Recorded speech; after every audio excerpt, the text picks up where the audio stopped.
Hello, everybody, and welcome to our worship for this week. It's really good to see you again. I hope you're all doing okay. We prepare our worship space. We have a purple cloth, if you remember, because we're in the season of Lent. And we light our candles. We open our Bible. We also place on our worshipping space today a cross. I wonder if you can remember what the cross symbolizes and what it means for Christians. And so let's say together the words at the bottom of our screen. We have gathered together to worship God, Father, Son, and Holy Spirit, and to learn about the events that we remember on Good Friday. Today we're thinking about the value of dignity.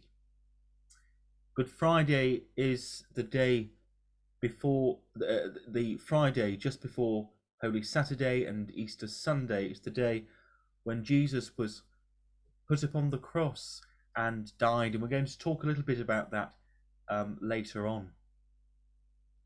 But first, I want to tell you a story. The story is called The Debt, and it features two characters, Andy on our left and his brother Paul, and also it features the items in the centre: money and a bike.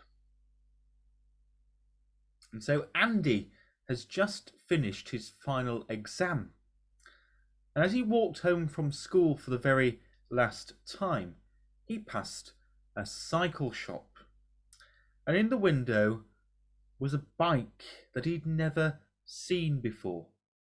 It was the latest model of his favourite racing bike. He had bought an old bike 3 years ago with the money that he'd earned from a Saturday job working on the farm. But the bike was getting old and dirty, and it had lots of scratches. The new bike that he noticed in the shop window cost £1,000. Andy knew that his older brother Paul had some money in the bank. But Paul had been saving this money in order to take a trip to Australia in September. Well, Andy decided to ask his brother Paul for a loan. It was the only way that he could hope to get the bike. And Andy says to his brother Paul, "Well, I'll be working at the farm all over the summer period, and I'll easily be able to pay you back the money by September." So Paul agreed. He knew that his brother wanted this new bike so much. So Andy sold his old bike and he bought a new one. But unfortunately, this amazing bike didn't last long. It was so shiny and new that it attracted attention of some local thieves. And one day they came and stole the bike from right outside Andy and Paul's home. Now, Andy was unable to get the job on the farm, and he also struggled to find subsequent jobs during the summer. And by September, he had almost no money to pay back his brother. He had no money to pay back the debt. Andy also knew that Paul was relying on him to pay back that money in order to fund the trip to Australia. And so Andy was at his wit's end. What could he do? I wonder what you think that Andy could do next. Maybe Andy could offer to pay back the £1,000 in instalments, maybe £50 a month, still meaning that Paul would have to postpone his trip to Australia. Maybe Andy could sell a possession, something precious and special to him, in order to raise the money. Maybe Andy could borrow some money from another friend in order to repay back his brother.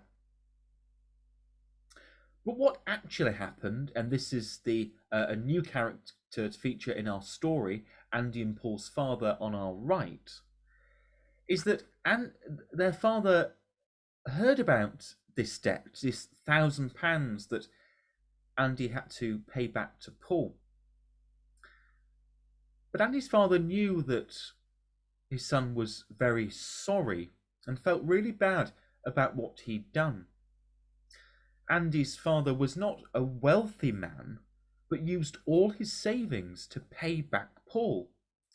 He knew that Andy would probably never have the money to pay him back. So the money that Andy's father offered to Paul was, in fact, a gift. It was a gift to Andy. I wonder, why do you think that Andy's father did this? And how do you think that Andy felt about what his father had done for him? Do you think he was grateful? I think he was. I want to tell you another story about Jesus and about the special way that Jesus acts towards people that are not very pleasant towards him. And every time I say the words, Jesus did not fight back, I want you to either join with me or repeat those words afterwards by saying, Jesus did not fight back. So here we go. We're going to learn a little bit more about what Jesus is like as a person. When the guards came with torches and swords to arrest him, when his friend Judas, do you remember Judas, one of his early friends, had betrayed him with that kiss? Jesus did not fight back. When he was arrested and bound and taken to the high priest's palace, when witnesses told lies about Jesus, Jesus did not fight back. When they spat in his face and slapped him around and punched him, Jesus did not fight back. When he was dragged before Pontius Pilate, do you remember Pontius Pilate, the governor of Judea? When more lies were told about Jesus, Jesus did not fight back. When the crowds shouted for him to be crucified, remember the crowd shouting, "Crucify, crucify him." When Pilate finally gave in and ordered him to be put to death, Jesus did not fight back. When he was beaten and across the back with a sharp whip, when the soldiers stripped him of his clothing and put a red robe on him, when they jammed a crown of thorns on his head, Jesus did not fight back. When the soldiers laid a heavy cross on his bleeding back, you see Jesus carrying the cross on the right side of our screen. And when he had to drag that cross along a very long road, and when they eventually laid that cross down and nailed his hands and his feet to it, Jesus did not fight back. And when he hung there on the cross for hours for all to see, when the soldiers gambled for his clothing, when his enemies even then called him names or made fun of him, Jesus did not fight back. And when the sky turned dark and rain fell and everything was about to come to an end, and when he could have called upon an army of angels to come down from heaven and save him, Jesus did not fight back. Instead, Jesus bowed his head and said, "It is finished." Those famous words of Jesus, "It is finished." And he died.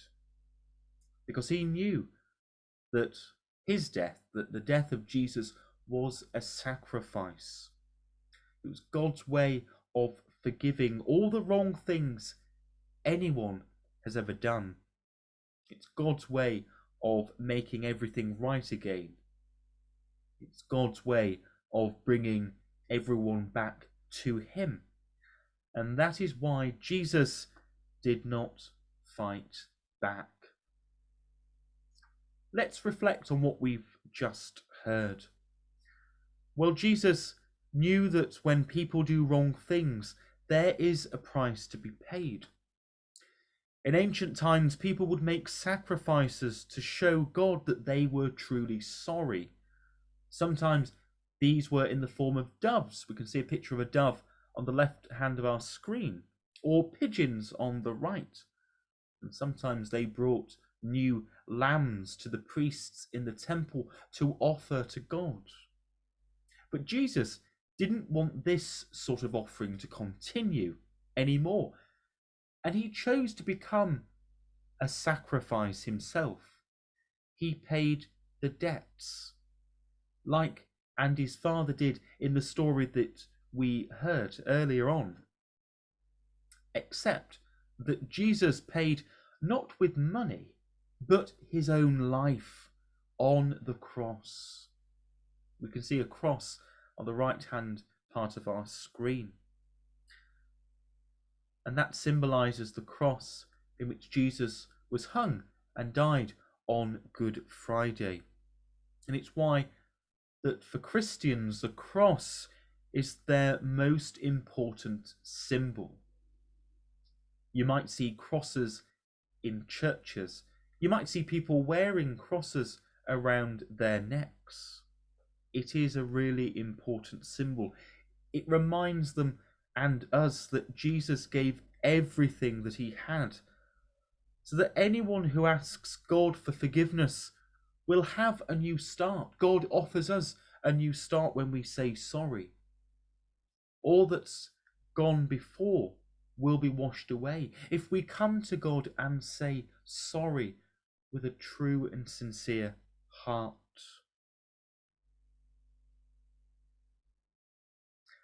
I wonder what your special prayer will be this week.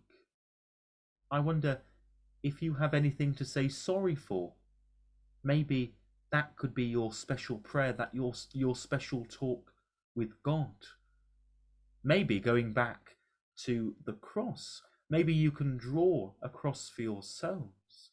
And maybe you could write your special prayers to God on that cross and fold it and keep it with you. So those special prayers belong between you and God, and so no one else has to know about them. Have a think about your special prayers, your special talks with God this week. So everybody, it's wonderful to be with you again, and I hope you've learned a little bit about what Good Friday means and why the cross for Christians is so important. And remember those special words from our story about the characteristic of Jesus, that Jesus did not fight back. Thanks for listening, everybody. I hope you keep safe and well, and I look forward to seeing you all very soon. Take care and God bless.